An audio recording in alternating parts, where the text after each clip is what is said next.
tension was palpable when the Indoor Bowls Open Triples final opened as the Falklands men, Cecil Alexander, Chris Locke and Ollie Thompson took on the Guernsey ladies, Shirley Petit, Catherine Bonsall and world champion Alison Merrion.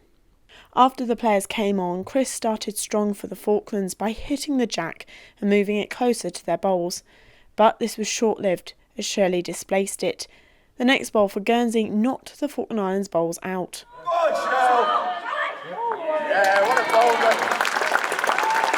Cecil came on but bowled his first three in the game just too wide and fast. Guernsey picked up 4 points in the first end, a confident start for the home side. The second end started and Ollie bowled short to start. Chris had a bowl come close as Cecil willed it to turn.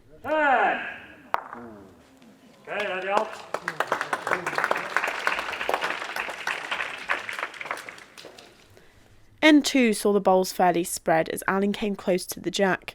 Discussions were had amongst the teams, but another 3 points were picked up by Guernsey. The third end started with Ollie and Catherine having a good initial bowls, and Shirley ran it just past the jack. Cecil and Ali were close and Cecil sized up his last shot as the tension grew, but it wasn't good enough. 1 point to Guernsey.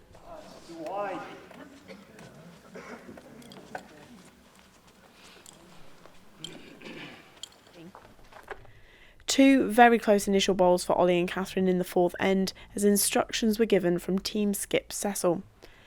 We'll have to play into either one. Just want to draw over twice. This one will move the jack or get rid of this one. Just draw into this. Guernsey went to knock a bowl wide and the jack was knocked out. Team morale was high for the Falkland Islands. Ali knocked a Falkland Island bowl and Cecil pushed Ali slightly closer. The end finished with a measure from the umpire and 1 point was picked up for the Falkland Islands. In the fifth end, Ollie came near to the jack, but Shirley moved it on. Chris hit the jack to a huge round of applause. Come on! Oh, what a ball!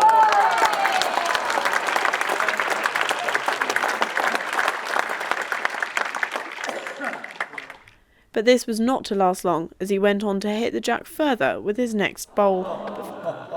Ali came close and Cecil went just past.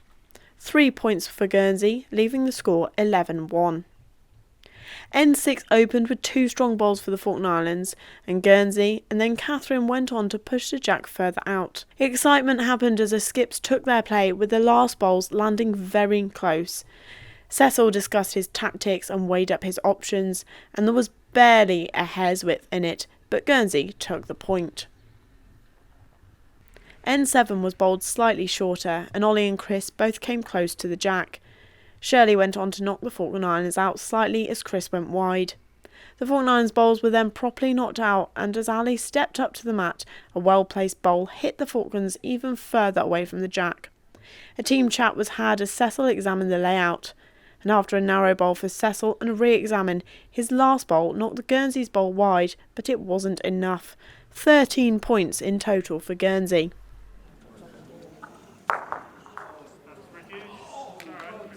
The 8th end began with a close bowl for Catherine and a wide bowl for Ollie.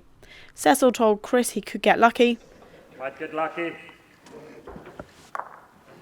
Or not.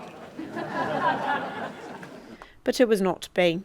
On his next bowl, however, the luck returned and Chris grazed the jack. Cecil, trying to get close to the jack, knocked his own bowl out of the way. Not my one. And then moved Guernsey's, but not enough.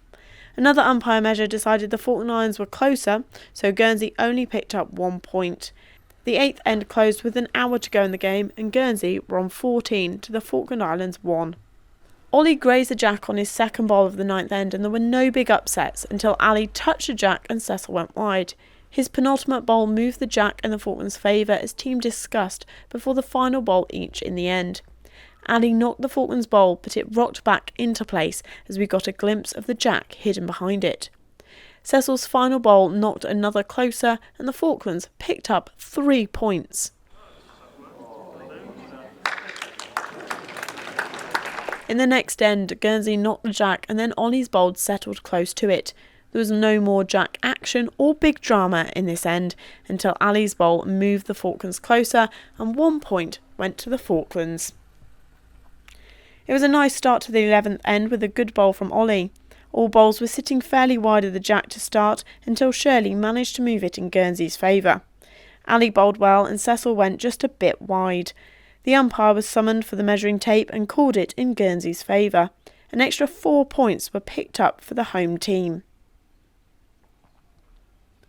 It was a strong start again to the 12th end, and after the first 6 bowls for each side, the Falklands were sitting closest to the jack. Ali came in closer and Cecil came up short, nestling into a group. The umpire was called for the final decision and 1 point was picked up by the Falklands. The 13th end started with the Falklands bowling wide and Guernsey getting a lot closer to the jack. The Falklands just couldn't get close until Cecil bowled, but it carried a little too much speed and settled slightly too far away, and it was 1 point for Guernsey. There was cheers for Guernsey as they landed close to the jack in the 14th end, and the same again for Chris. The final whistle blew as the teams settled into the end. The last ball, make it down. And Chris bumped Guernsey closer with his final bowl. The end of the match saw Cecil move the jack, but Guernsey picked up a final point, leaving it 26 to the home team, and the Falklands bringing home the silver medal. You've just won a silver medal in the Open Triples competition. How are you feeling? And so obviously we are very proud to have come this far.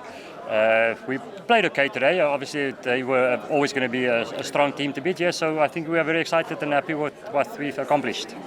And obviously this is the first medal the Falklands have ever won in bowls in an international competition. Were you expecting something like this to happen? One of you?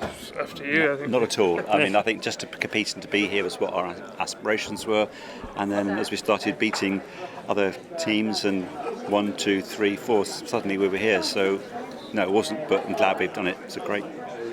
And there was a lot of tactics discussed throughout the game, obviously some very close bowls at some point. So how do you do that, sort of the teamwork between you three? How's it going? I think our team spirit really put us forward, actually. We're always encouraging each other and always keep it moving us forward. So I think that was a really good positive that we had on our team.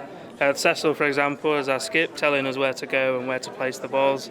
And again, me and Chris starting off, we were encouraging each other to bowl as well as we can. So, really, really good team effort. But not just from us. We had the ladies also support us and friends and family as well, and people at home that were sending us messages through. So, yeah, a brilliant team effort from Team Falklands.